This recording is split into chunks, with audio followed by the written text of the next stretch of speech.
Good morning भैया बहनों। यह वीडियो कक्षा 12 के भैया बहनों के लिए है।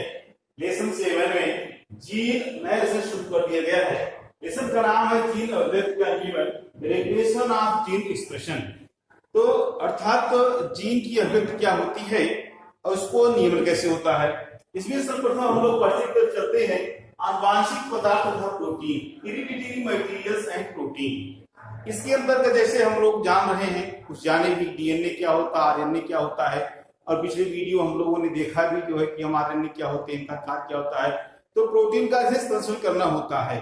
और यह भी जाना गया है महत्वपूर्ण जो आनुवंशिक लक्षण होते हैं, इन लक्षणों का जो दृश्य रूप प्रकटन होता है ये कैसे दिखाई पड़ते हैं, अर्थात फिनोटाइप की एक्सप्रेशन कैसे होता है। तो ये फिनोटाइप की एक्सप्रेशन है अर्थात दृश्य रूप प्रकटन जो है यह डीएनए के द्वारा ही दर्शाया जाता है।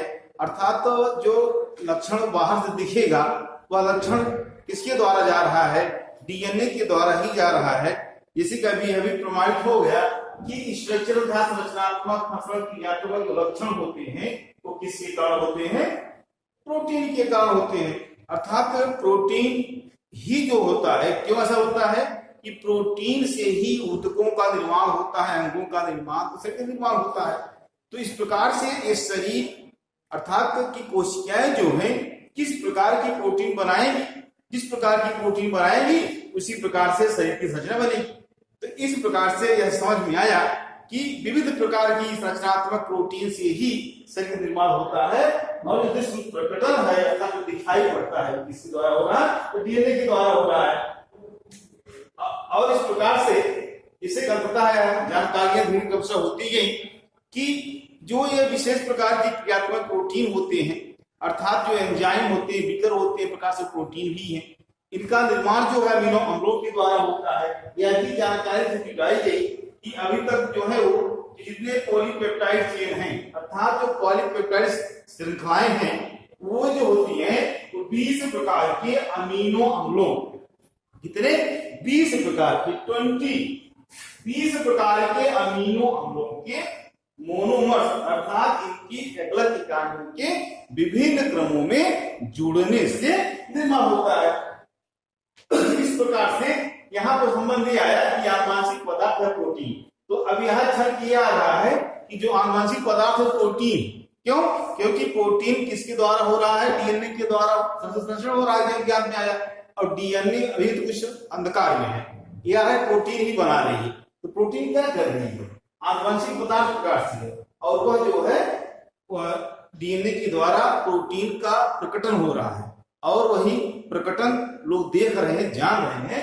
तो इस प्रकार से पॉलीपेप्टाइड का अर्थात प्रोटीन का निर्माण अमीनो अम्लों के द्वारा हो रहा है। और जो ये अमीनो अम्ल है ये कोशिकाओं में पाए जाते हैं और कोशिकाएं जो है वो आवश्यकता अनुसार प्रोटीन का संश्लेषण करती हैं। लेकिन अभी अज्ञात में नहीं आया है कि प्रोटीन का संश्लेषण किसके द्वारा होता है, किसके नियंत्रण में होता है, कौन मालिक है, कौन राजा है जो नियम चलाता है कि किस प्रकार की प्रोटीन बनाने की आवश्यकता है, अभी ज्ञात में नहीं है। लेकिन इतना क्षण किया गया कि जो कुछ दिखाई पड़ता है, जो लक्षण आनुवंशिक लक्षण दिखाई पड़ते हैं वो प्रोटीन ही हैं। तो अंधकार में हम माना जा रहा अभी तक कि आनुवंशिक पदार्थ प्रकार से प्रोटीन है। अब आगे चलते हैं जीव तथा प्रोटीन में संबंध, relationship between genes and proteins. जैसे कि हम लोग जानते हैं ग्रेगर जॉन मेंडल ने पूरे नियमों की खोज 1966 में की, लेकिन अंधकार में उनके 34 वर्ष के बाद 1900 में जाकर के उनकी नियम की पुनः पुष्टि हुई और लोगों के सामने आया। उन्होंने बताया था कि जो लक्षण जाते हैं वे लक्षण कुछ जनक कोशिकाएं, जनकों में, उनके जनांगों में कुछ ऐसी कोशिकाएं बनती हैं जिनके द्वारा नए जीव का निर्माण होता है। और उन जनकों में जो कोशिकाएं बनती हैं उनमें से कुछ कण पाए जाते हैं जो लक्षणों को ले जाते हैं। लेकिन वो कण क्या है उसका उन्होंने नाम रखा था फैक्टर या कारक नाम दे दिया था, और उनको ज्ञात नहीं था। बाद में पता चला कि वह जो है कण जीन है, तो बात की बात है। फिर इसी में एक वैज्ञानिक आते हैं आर्कीबोल्ड-गैरोल्ड 1902। इन्होंने अल्केप्टूरिया नामक एक ऐसी बीमारी है जो कि उपापचय संबंधी बीमारी है, और यह अल्केप्टोलूरिया जो है आनुवंशिक रोग है जिसका कि नियमन जो है वो मेंडल की आनुवंशिकता के नियम के अनुसार होता है, उसका अध्ययन किया। और ऐसी बीमारी एल्बिनिज्म का इन्होंने अध्ययन किया जो रंजकहीनता की बीमारी है। इस प्रकार से इन्होंने इन बीमारियों का कारण जाना। इन्होंने जाना कि बीमारियों का कारण जो हो रहा है वह उपापचय की गड़बड़ियों से हो रहा था, मेटाबॉलिक गड़बड़ियों से हो रहा है। और इसका उल्लेख इन्होंने अपनी पुस्तक उपापचय की जनजागृतियां अर्थात इन्वॉल्व एरर्स इन मेटाबॉलिज्म 1909 में किया। और इन्होंने इस प्रकार से इन्होंने बताया कि यह जो गड़बड़ियां हैं वह एक विशेष प्रकार के एंजाइमों के द्वारा होती है। जैसे कि हम लोग जानते हैं कि जो एंजाइम होती हैं वो किसके द्वारा होती हैं, अर्थात एंजाइम जो होती हैं वो क्रियात्मक प्रोटीन्स के त्रुटियों के कारण होती हैं। तो आर्कीबोल्ड गैरोल्ड के अनुसार प्रमाणित कर दिया कि आनुवांशिक लक्षणों के विश्वरूप प्रकटन का भौतिक आधार प्रोटीन, जो आनुवांशिक लक्षण का विश्वरूप फिनोटाइप दिखता है उसका जो फिजिकल बेस है वो क्या है, प्रोटीन है। इन्होंने इस प्रकार आर्कीबोल्ड गैरोल्ड ने बताया प्रोटीन। बाद में टीएच मॉर्गन ने अपने फल मक्खी अर्थात फ्रूट फ्लाई, जिसका की नाम देते हैं fruit fly Drosophila melanogaster, Drosophila melanogaster पर किए गए शोधों के आधार पर इन्होंने वंशागत का जीन मत दिया।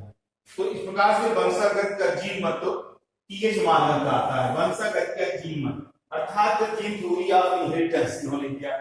फिर बीगल एवं टैटम ने 1941 न्यूरोस्पोरा नामक एक फंगस पर शोध किया और इन्होंने इस शोध पर किए गए प्रयोगों में बताया कि प्रत्येक जीन में जो जीन होते हैं, यहां तक टीएच बीगल एवं टैटम में 41 तक जो है जीन की बात आ गई। इन्होंने बताया कि प्रत्येक जीन में किसी एक विशिष्ट एंजाइम के संश्लेषण के लिए एक संदेश होता है।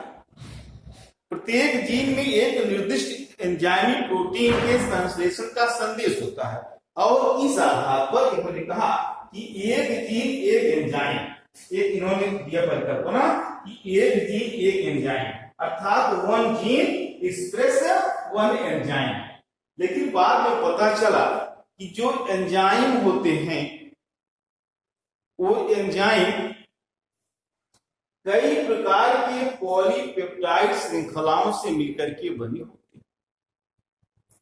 अर्थात ये पता चला कि जीन में केवल एक ही, जैसे कि पता चला कि एक जीन में केवल एक ही पॉलीपेप्टाइड के संश्लेषण का संदेश होता है और इसे जीन रूप कहते हैं, जीनोटाइप कहेंगे। इसके विपरीत अधिकांश एंजाइमों में पता चला कि एक से अधिक पॉलीपेप्टाइड होते हैं। इन्होंने भी क्या किया, अपने थ्योरी में संशोधन कर दिया और एक जीन एक एंजाइम के नियम को हटा करके दे दिया एक जीन एक पॉलीपेप्टाइड अर्थात one gene one polypeptide theory. इस प्रकार से जो अभी तक हम लोगों ने पढ़ा, आनुवांशिक पदार्थ जो है वो प्रोटीन से हटते हटते कहां पहुंचा, प्रोटीन से हटते हटते जो है जीन पहुंचा और आ गया कि उसके लिए जो है वो जीन होते हैं जो पॉलीपेप्टाइड के संश्लेषण के लिए व्यवस्थित होते हैं। एक जीन जो है वो एक प्रकार के पॉलीपेप्टाइड का संश्लेषण करने में अर्थात करने के लिए आदेश करता है। एक जीन जो है एक ही प्रकार के पॉलीपेप्टाइड के लिए कोड करता है। इस वीडियो में आप लोगों को यह टीएच मॉर्गन, बीगल टैटम, आर्कीबोल्ड गैरोल्ड ने क्या क्या कहा था इसके बारे में बताया गया। वीडियो आप अवश्य देखें, सब्सक्राइब करें, शेयर करें। धन्यवाद।